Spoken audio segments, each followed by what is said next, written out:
Askamore Community Development Group was originally set up, I suppose, way back in 1999-2000, and it was a group that was set up mainly to try and rectify some of the deficiencies which are happening in rural Ireland with the closure of post offices, shops, churches and so on and so forth. We received a number of grants from the Word Group, partly through village renewal, heritage projects and the like.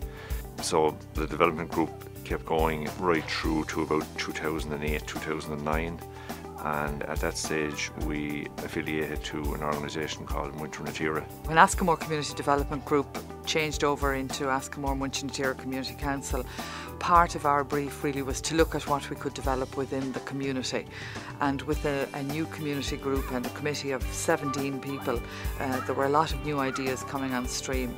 So we went back to WLD to ask them to fund a feasibility study.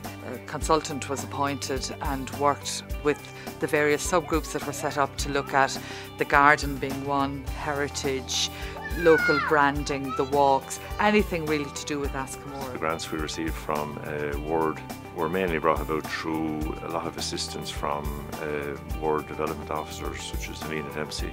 Alina would have came here on many occasions and talked us through mainly the correct procedures for application for grants, that type of thing. The sites we would have visited, firstly I suppose the first one would have been St. Bridge as well, and at the stage we had taken that over at, it was completely overgrown with briars. The walls had completely fallen in. It was decided by a local group to try and do something about it, so they approached our group in turn. We proceeded to build the walls up to about 3 to 4 foot, get the water running through it again, just in order to mark the actual site and, to avoid it being completely decimated from the landscape. Further back over the road then we had what was known locally as the Blue School. We believe that it was originally a Church of Ireland hedge school, or possibly with some Quaker connotations. Again, it was a complete state of decay.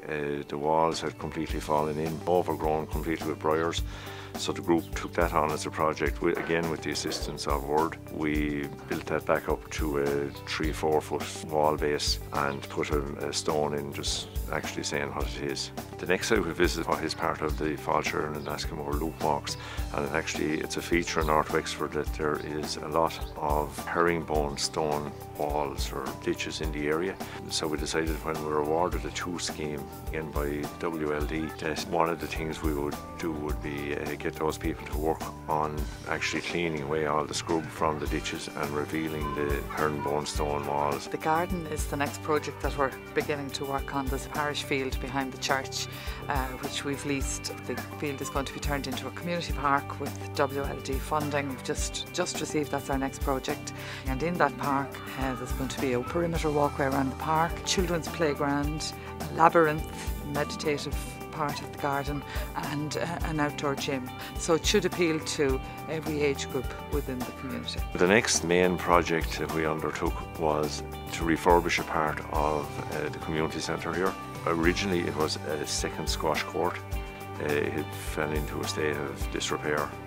So the community development group at that stage decided to get a lease from the main community centre, and again with the assistance of Alina and WLD we received €73,000 in grant aid for that. It's made an immense difference to the area, not only from the point of view of what local employment was gained during the building of it, but also from the whole point of view of the whole social aspect to the area. One of the main things that we see the need for was an IT training system. So with that in mind, we again applied for a grant from our good friends in Leader, and Helena helped us out very much on that occasion as well, and we received grant aid for a suite of 9 laptop computers.